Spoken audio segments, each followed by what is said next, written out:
Olá, irmãos, graça e paz da parte de Deus, nosso Pai, do nosso Senhor e Salvador Jesus Cristo. Estamos dando continuidade ao estudo da Carta aos Romanos, capítulo 2. Na semana passada nós estudamos ali os versículos de 1 a 6 e hoje nós vamos estudar os versículos de 7 a 16. Eu vou ler novamente ali todo esse texto para que nós possamos ter em nossa mente, recapitular um pouco o estudo que foi feito na semana passada e seguirmos adiante. Semana passada a gente ficou ali naquele último versículo, né, o versículo 6, quando Paulo fala ali que Deus retribuirá a cada um segundo o seu procedimento. E no versículo 5 ele fala, né, será que a gente, no versículo 4 ele diz, você despreza que a riqueza da bondade de Deus, a tolerância, a longanimidade é que conduz em nós o arrependimento? Será que você se esquece disso? E eu acho muito interessante nisso aí a gente falar a diferença do remorso para o arrependimento. Você consegue definir a diferença entre remorso e arrependimento? O arrependimento, irmãos, ele é racional, ele é emocional e ele está ali, ele é completado, né? Ele fica completo com a nossa atitude, com uma mudança de comportamento. Isso é o arrependimento, é mudança de mente, é aquela tristeza emocional de saber que eu fiz algo errado, eu fiz algo que de fato desagradou a Deus e dar meia volta. E mudar aquele rumo que eu estava seguindo. Agora, quando a gente fala de remorso, e aí nós vamos usar o exemplo de Judas, o que acontece? Judas, ele teve remorso? Ele teve remorso. Porque ele vai dizer, olha, eu pequei contra Deus. Isso demonstra o quê? Emoção. Judas se emociona quando ele se dá conta de que ele pecou contra Deus.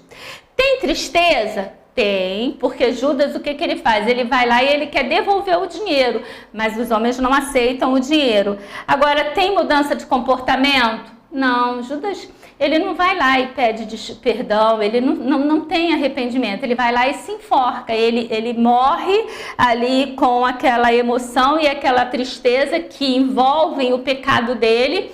Então, a gente observa que não há o quê? O arrependimento, ocorre o quê? O remorso. Isso a gente vê muito também em alguns casos, quando a pessoa ela é pega, né? A pessoa matou. Eu lembro muito, há alguns anos atrás, hoje acho que essa jovem já está até solta, não é? Uma jovem que matou o pai e a mãe junto com o namorado e o irmão do namorado. Então, ela chorava. E aí eu lembro que muitos psicólogos, eu até li um livro sobre pessoas que eram... Um livro aí de uma psicóloga, né? Lá, aí... psicopatas, pessoas que eram psicopatas, eles diziam assim, o choro dela não era um choro de arrependimento, era um choro de remorso. Por quê? Porque ela tinha sido pega. Se ela não tivesse sido pega, para ela estava tudo tranquilo, estava normal, toca a vida. Não havia arrependimento, não havia tristeza real pelo fato de ter matado os pais. Muitas das vezes, quando uma pessoa ela é presa, a gente vê aquela pessoa ali chorando, né, se descabelando, mas ela não tá, não é por conta do que aconteceu. Bem recente a gente viu o caso de uma mãe que não sei nem como é que eu coloco, né, eu não vou dizer que ela era condescendente, mas ela era ciente daquilo, das torpezas que aconteciam com o seu filho, e o filho morreu e você não via da parte daquela pessoa nenhuma demonstração de arrependimento. Tanto que quando se começou a dizer que aquela pessoa ela estava envolvida no caso, eu como mãe eu não acreditei. Falei, não, uma mãe ela não vai, ela não pode, não tá, não sabe.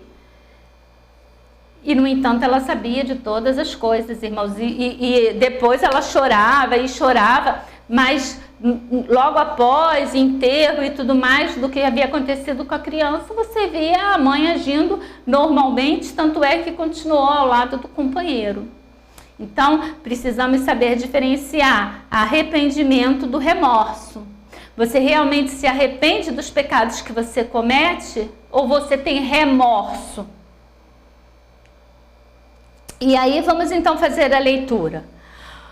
Os gentios e os judeus igualmente culpados, o juízo de Deus. Portanto, és indesculpável, ó homem, quando julgas, quem quer que sejas. Porque no que julgas a outro, a ti mesmo te condenas, pois praticais as próprias coisas que condenas. Bem sabemos que o juízo de Deus é segundo a verdade contra os que praticam tais coisas. Tu, ó homem, que condenas os que praticam tais coisas e fazes as mesmas coisas, pensas que te livrarás do juízo de Deus? Ou despreza a riqueza da sua bondade e tolerância e longanimidade, ignorando que a bondade de Deus é que te conduz ao arrependimento? Mas, segundo a tua dureza e coração impenitente, acumulas contra ti mesmo ira para o dia da ira e da revelação do justo juízo de Deus, que retribuirá a cada um segundo o seu procedimento. A vida eterna aos que, preservando em fazer o bem, procuram glória e honra e incorruptibilidade, mas ira e indignação aos facciosos que desobedecem à verdade e obedecem à injustiça. Tribulação e angústia virão sobre a alma de qualquer homem que faz o mal, ao judeu primeiro e também ao grego. Glória, porém, e honra e paz a todo aquele que pratica o bem, ao judeu primeiro e também ao grego. Porque para com Deus não há acepção de pessoas. Assim, pois, todos os que pecaram sem lei, também sem lei perecerão. E todos os que com lei pecaram, mediante a lei serão julgados. Porque os simples ouvidores da lei não são justos diante de Deus, mas os que praticam a lei hão de ser justificados. Quando, pois, os gentios que não têm lei procedem por natureza de conformidade com a lei, não tendo lei, servem eles de lei para si mesmo.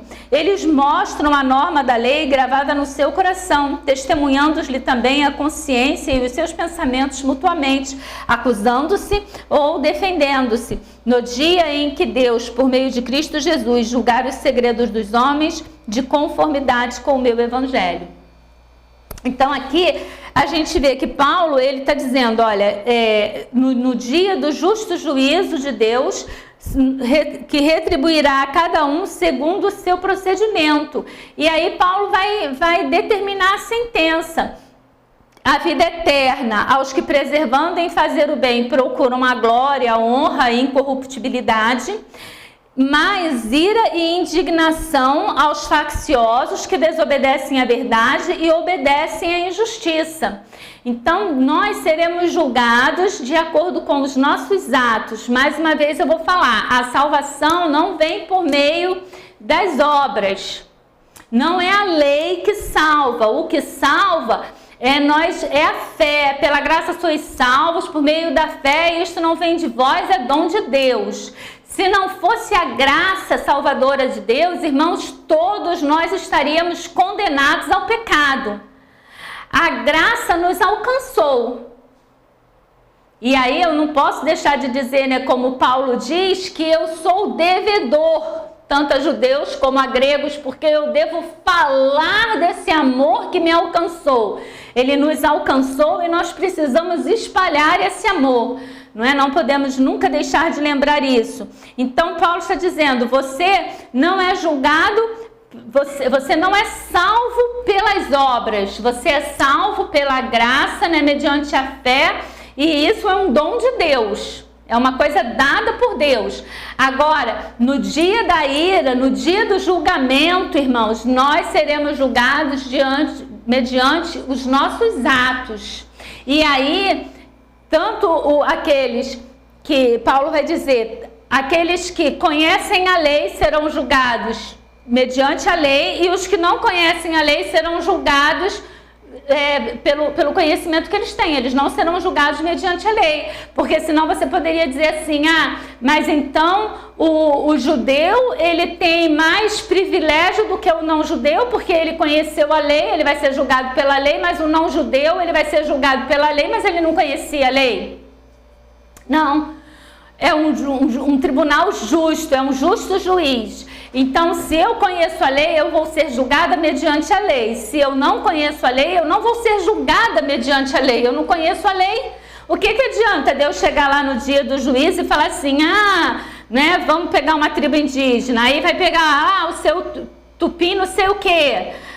Por que você não cumpriu aqui os 10 mandamentos? Aí ele vai falar, 10 mandamentos?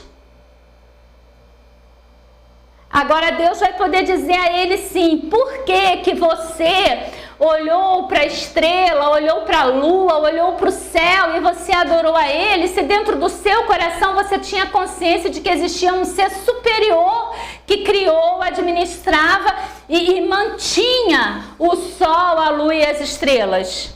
Ele vai ser julgado por aquilo que ele fez, por aquilo que ele conhece. Então, se ele não conhece os 10 mandamentos, ele não vai ser julgado em cima da lei, em cima dos 10 mandamentos, em cima disso. Agora, ele vai ser julgado por aquilo que ele conhece, por aquilo que ele tem capacidade de entender. E aí está aqui no versículo 20, os atributos invisíveis de Deus, assim o seu eterno poder, como também a sua própria divindade, claramente se reconhecem desde o princípio do mundo, sendo percebido por meio das coisas que foram criadas. Tais homens são por isso indesculpáveis. Nós estudamos isso em algumas lições anteriores. Então, o homem vai ser julgado. Ele não conhece a lei. Tá bom, ele vai ser julgado porque ele adorou o sol, a lua e as estrelas, porque ele construiu para si bezerros. E aí vai aí de acordo com cada local, em cada época, né, das existências aí anteriores e futuras. Agora, se você conhece a lei, você vai ser julgado de acordo com a lei. E aí, tem uma notícia. Nós estamos assim, se a gente fosse colocar, né, assim, em patamares, quem não conhece a lei não vai ser julgado de acordo com a lei. Apesar de que ele vai ser julgado e por ele não reconhecer Deus, ele vai ter lá a ira eterna, mas ainda tem um senãozinho aí, porque ele não vai ser julgado de acordo com a lei. Agora, o judeu, ele conhecia a lei. Ele aceitou Jesus? Ele aceitou a Jesus como seu Salvador, mas ele estava aqui dentro desse grupo aqui dos moralistas, né? Ele praticava ali, era moralista, todo certinho, e praticou um monte de erros ali, consciente de que não estava de acordo com a lei. Ele vai ser julgado de acordo com a lei. Por que você adulterou? Mas eu não adulterei, não, mas você cobiçou. Por que você fez, não é? Vai ser julgado ali. Você julgou quem fez. Não é? Não sei como é que vai ser esse tribunal lá de Deus, não é? Mas vai ser julgado com aquilo. Agora, e nós, irmãos, que temos muito mais conhecimento do que o judeu, que só tinha a lei. Nós temos toda a revelação de Deus. Jesus Cristo foi a revelação máxima. Nós recebemos dele o amor, a paz. Ali ele nos ensinou a amar ao próximo, ele nos ensinou a olhar para o semelhante. E aí nós que não praticamos nada disso, vamos ser julgados pela lei, pelo pleno conhecimento das Escrituras. Seremos julgados por tudo isso. E aí Paulo diz, olha, a vida eterna aos que perseverando em fazer o bem procuram glória, honra e incorruptibilidade, mas a ira e indignação aos facciosos que desobedecem à verdade e obedecem à justiça. Tribulação e angústia virão sobre a alma de qualquer homem que faz o mal, ao judeu primeiro e também ao grego. Não é? Isso aqui irmãos, olha, isso aqui é de deixar a gente sem dormir. Tribulação e angústia virão sobre a alma de qualquer homem que faz o mal. Quando a gente está passando por uma tribulação aqui na terra, quando a nossa alma está angustiada, muitas das vezes sem nem ter razão para estar angustiada, porque muitas das vezes as nossas angústias são fruto da nossa própria ansiedade, da nossa expectativa, que quando estamos sentindo, é óbvio, parece ser tudo muito real, muito palpável, mas faz parte do nosso pensamento. Na maioria das vezes nada daquilo se concretiza. Agora Deus está falando que a pessoa que não aceitar Cristo como seu único e suficiente Salvador e que for no dia do julgamento, se ela não aceitou Cristo, com certeza ela está condenada, e essa pessoa, ela está aqui, né? Ela vai passar a eternidade em tribulação e angústia sobre a sua alma, a alma de qualquer homem que faz ao mal, ao judeu primeiro e também ao grego. Aí você está falando assim, irmã, mas então, se você disse que todos nós cometemos aqueles pecados, aí eu não estou entendendo mais nada, afinal eu sou salva ou não sou salva? A salvação é por meio da fé. Agora, se você pratica tais coisas, você precisa primeiramente pensar se realmente se você foi salvo. Porque às vezes, irmãos, a gente responde por saber que aquela resposta ali é certa. Porque a conversão, ela implica em mudança de comportamento. A Bíblia vive falando que nós precisamos o quê? Alcançar a estatura do varão perfeito. Perfeito nós não somos, nós cometemos pecados. Nós estamos sujeitos, nós somos pessoas que por natureza somos mais. É uma briga constante do nosso espírito com a carne. E aí, irmãos, o que acontece é que quando a carne, eu me deixo vencer pelos desejos da carne, eu preciso reconhecer que eu cometi aquele erro e pedir perdão a Deus. Não que por ter cometido aquilo ali eu perdi a salvação. Gente, seria um desespero, já pensou? Por dia, quantas vezes a gente ia ser salvo e ia deixar de ser salvo? No final do dia a gente ia ter que ficar lá, ia passar a noite fazendo a conta para ver se ao final ali na conta, na prova dos 9, eu estou salva ou não estou salva. Não é isso que eu estou falando. Mas no gozo eterno, né? no que o Apocalipse vai dizer que é o nosso galardão, ali vai haver diferenças. Eu sinceramente, assim, eu não consigo a minha mente atentar para o que vai ser isso, né? Mas esse gozo eterno, essa alegria, eu sinceramente, assim, não adianta eu tentar, mas eu sei que vai ter diferenciação de acordo com as nossas obras, de acordo com aquilo que nós tivermos feito aqui na terra. E Paulo está falando aqui, não é? Glória e honra e paz a todo aquele que pratica o bem, ao judeu primeiro e também ao grego. E aí ele vai falar, porque para Deus não há acepção de pessoas.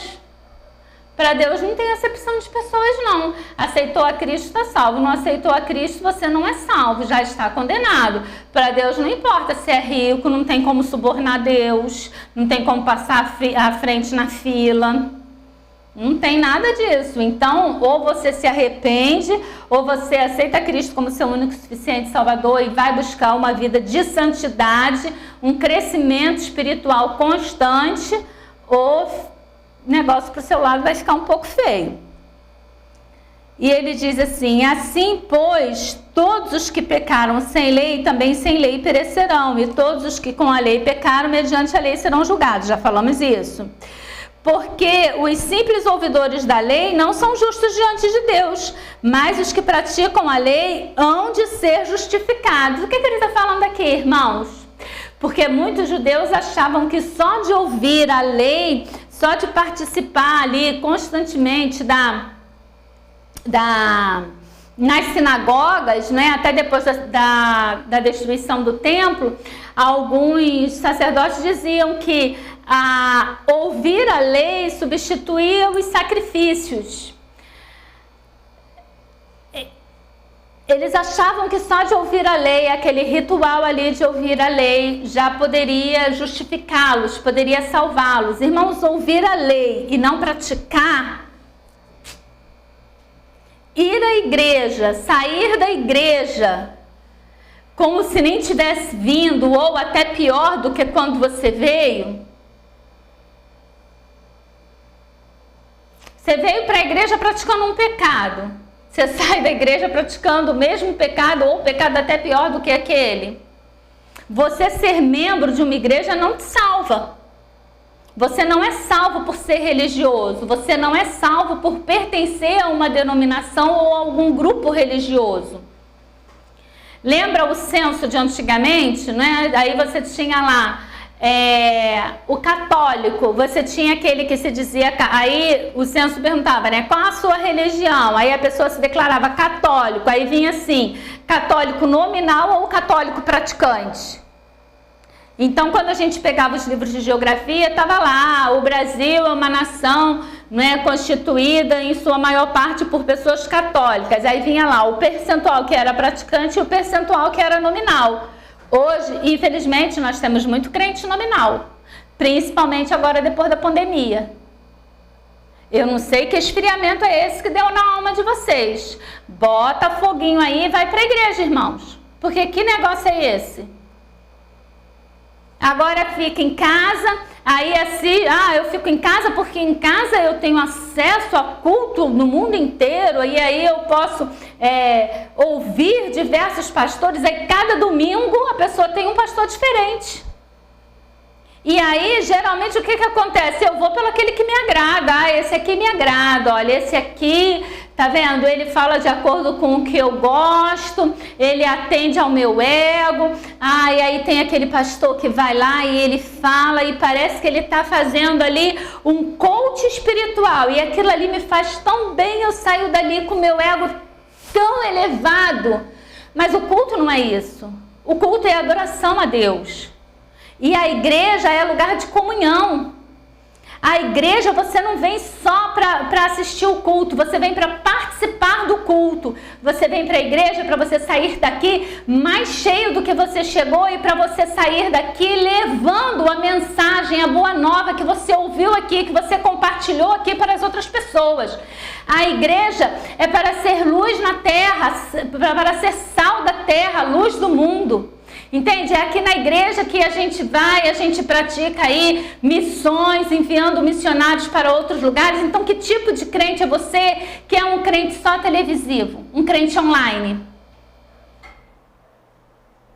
Tudo bem, irmãos, tem pessoas que estão em casa por necessidade e aí isso é uma bênção. Isso é realmente uma bênção. Mas tem muitas pessoas que já poderiam ter voltado. Existem pessoas que se habituaram à prática de sair, de passear, o convívio com a família. O domingo agora ele é utilizado por muitas pessoas nesse sentido e se perdeu o hábito de vir à igreja. Eu sou da época em que se tinha que vir, né? Também era quase que uma obrigação e isso também é errado. Mas era de manhã e à noite. Hoje nós estamos como católicos. Você escolhe o horário da missa. Vai na missa das 7, na missa das 10, na missa do tal. E aí a pessoa escolhe um daqueles horários ali para poder ir no culto. E aqui Paulo está falando, porque os simples ouvidores da lei não são justos diante de Deus. Mas os que praticam a lei hão de ser justificados. Serão justificados, irmãos, aqueles que praticam a lei, não os que são apenas ouvintes da lei.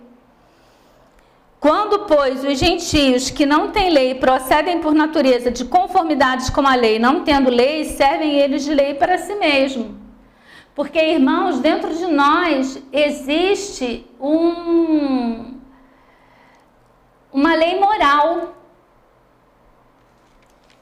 Em qualquer sociedade, em qualquer tipo de grupo social, em qualquer agrupamento de pessoas, matar sempre vai ser uma coisa ruim. Roubar sempre vai ser uma coisa ruim. Falar mal do outro sempre vai ser uma coisa ruim.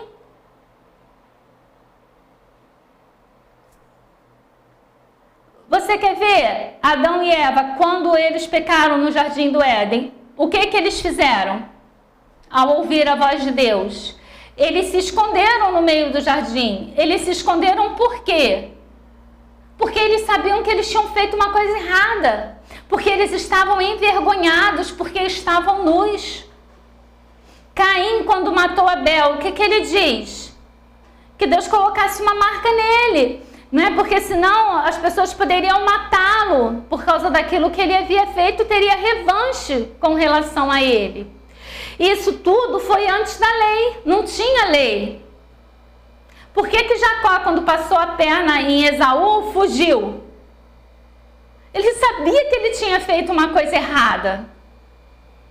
Então ele fugiu. Isso se chama o quê? A lei moral. Quando você sabe que você fez uma coisa que você está prejudicando o outro. E aqui ele fala, quando, pois, os gentios que não têm lei procedem por natureza de conformidade com a lei, não tendo lei, servem eles de lei para si mesmos. Eles mostram a norma da lei gravada no seu coração, testemunhando-lhe também a consciência e os seus pensamentos, mutuamente acusando-os ou defendendo-se. Está lá, está gravada, a lei está gravada no nosso coração. É a lei moral. Isso, ela está lá e ela nos diz se estamos errados, né? Ela acusa ou nos defende. E ele diz que no dia em que Deus, por meio de Cristo, julgar os segredos dos homens de conformidade com o meu... No dia em que Deus, por meio de Cristo Jesus, julgar os segredos dos homens de conformidade com o meu evangelho. Interessante, né? Julgar os segredos dos homens. Seremos julgados por coisas que não estão em evidência, que conseguimos esconder aí, né, manter aí em segredo, mas no dia do julgamento, irmãos, nós seremos julgados. Essa questão do julgamento, ela está lá em Apocalipse 20. Faça uma leitura de Apocalipse 20, porque ele fala a respeito do grande julgamento, quando nós seremos julgados pelas nossas obras. Mais uma vez eu vou repetir, a salvação ela vem pela fé, mas o nosso julgamento vai ser pelas nossas obras. Então leia Apocalipse 20, porque ele vai estar falando justo desse julgamento. Ele diz aqui, não é, a prisão de Satanás por 1000 anos, a primeira ressurreição. Está aqui, o juízo de Deus, a partir do versículo 11. Vi um grande trono branco e aquele que nele se assenta, de cuja presença fugiram a terra e o céu, e não se achou lugar para eles. Vi também os mortos, os grandes e pequenos, postos em pé diante do trono. Então se abriram os livros. Ainda outro livro, o livro da vida, foi aberto, e os mortos foram julgados segundo as suas obras, conforme o que se achava escrito nos livros. Deu o mar os mortos que nele estavam, a morte e o além entregaram aos mortos que neles havia, e foram julgados um por um segundo as suas obras. Então a morte e o inferno foram lançados para dentro do lago de fogo. Esta é a segunda morte, o lago do fogo. E se alguém não foi achado inscrito no livro da vida, esse foi lançado para dentro do lago de fogo. Aí está, nós seremos julgados de acordo com a nossa obra. Nós responderemos por aquilo que nós fizemos. Nós somos justificados, irmãos, independente das nossas obras, mas nós responderemos pelas nossas obras. Então, não pense que você vai ficar impune, né? Se você está sendo um crente relapso, se você vem cometendo algum tipo de pecado, que você sabe que é errado diante de Deus, mas, e o Espírito Santo tem tocado em você, mas você persiste naquele erro, não é? Nessa moldagem que muitas das vezes nós fazemos do mundo, né? Porque agora isso é normal. Ultimamente, muita coisa, irmãos, que antigamente era errado, era considerado pecado dentro de nossas igrejas, a Bíblia relata como sendo pecado, virou uma coisa normal dentro da igreja. Precisamos entender, irmãos, sem ser moralista. E a melhor forma é você parar e você olhar para os seus botões, não é? Eu cá comigo, não é? Quem sou eu na fila do pão, não é? Quem sou eu para julgar qualquer pessoa quando eu sei que o meu telhado é de vidro?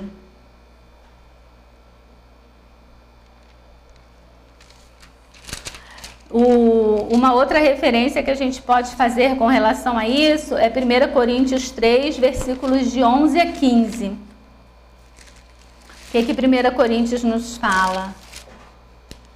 Porque ninguém pode lançar outro fundamento além do que foi posto, qual é Jesus Cristo. Contudo, se o que alguém edifica sobre o fundamento é ouro, prata, pedras preciosas, madeira, feno, palha, manifesta se tornará a obra de cada um, pois o dia a demonstrará, porque está sendo revelada pelo fogo, qual seja a obra de cada um, o próprio fogo provará. Se permanecer a obra de alguém que sobre o fundamento edificou, esse receberá galardão. Se a obra de alguém se queimar, sofrerá ele dano, mas esse mesmo será salvo, todavia, como que através do fogo. Tá vendo aí?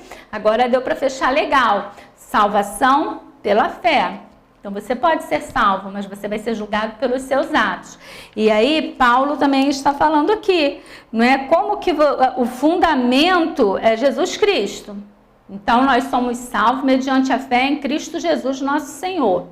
Eu creio que ele morreu pelos meus pecados e ele ressuscitou dentre os mortos. E por isso eu sou salvo. Ok, esse é o fundamento.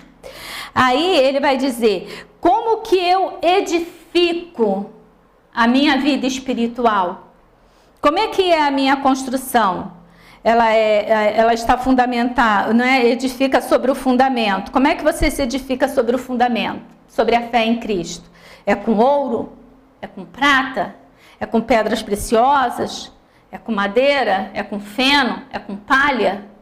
E aí ele diz que nós seremos provados pelo fogo, manifesta se tornará a obra de cada um, pois o dia demonstrará, porque está sendo revelado pelo fogo. A obra de cada um, o próprio fogo provará. Quer dizer, se foi palha, irmãos, o fogo...